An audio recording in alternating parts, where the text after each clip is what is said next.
ചോറുണ്ണാൻ ഒത്തിരി കറികളുടെ ഒന്നും ആവശ്യമില്ല. രുചിയുള്ള ഒരു കറി മതി. അതുപോലെയാണ് ഇത് ഈ തക്കാളി വഴറ്റിയത്. എങ്ങനെ തയ്യാറാക്കുന്നതെന്ന് നോക്കിയാലോ? പാനപ്പം അടുപ്പിൽ വെച്ചു. അതൊന്ന് ചൂടായി കഴിയുമ്പോൾ അതിലേക്ക് വെളിച്ചെണ്ണയാണ് ഒഴിച്ചിരിക്കുന്നത്. അതൊന്ന് ചൂടായി വരുമ്പോൾ അരിഞ്ഞു വെച്ചിരിക്കുന്ന സവോള നമുക്ക് അതിലേക്കൊന്ന് ഇട്ട് വഴറ്റാം. അപ്പോൾ ഞാനിത് ഒരല്പം ഉപ്പും കൂടി ഇട്ടിട്ടുണ്ട്.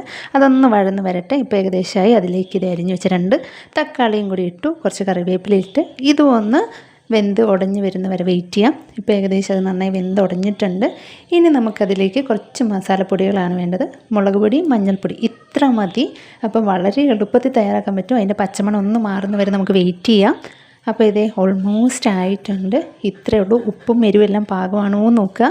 ആവശ്യമെങ്കിൽ വീണ്ടും ആഡ് ചെയ്യുക. ഇത്രയേ ഉള്ളൂ. നമുക്കതൊന്ന് ജസ്റ്റ് പ്ലേറ്റ് ചെയ്യാം. സിമ്പിളാണ്, പെട്ടെന്ന് നമുക്ക് തയ്യാറാക്കാൻ പറ്റിയൊരു ഡിഷാണ്. ഭയങ്കര ടേസ്റ്റുമാണ്. ഒത്തിരി ഇൻഗ്രീഡിയൻസിൻ്റെ ഒന്നും ആവശ്യമില്ല. ഇതൊക്കെ എല്ലാവരുടെ വീട്ടിലും ഉള്ളതാണ്. വീഡിയോ ഇഷ്ടപ്പെട്ട ലൈക്ക് ചെയ്യുക, ഷെയർ ചെയ്യുക, കമൻറ്റ് ചെയ്യുക. അപ്പോൾ അടുത്തൊരു വീഡിയോ ആയിട്ട് വീണ്ടും കാണാം. നമ്മുടെ വീഡിയോ ആദ്യമായിട്ട് കാണുന്നവരാണെങ്കിൽ ചാനലൊന്ന് സബ്സ്ക്രൈബ് ചെയ്യാൻ മറക്കല്ലേ.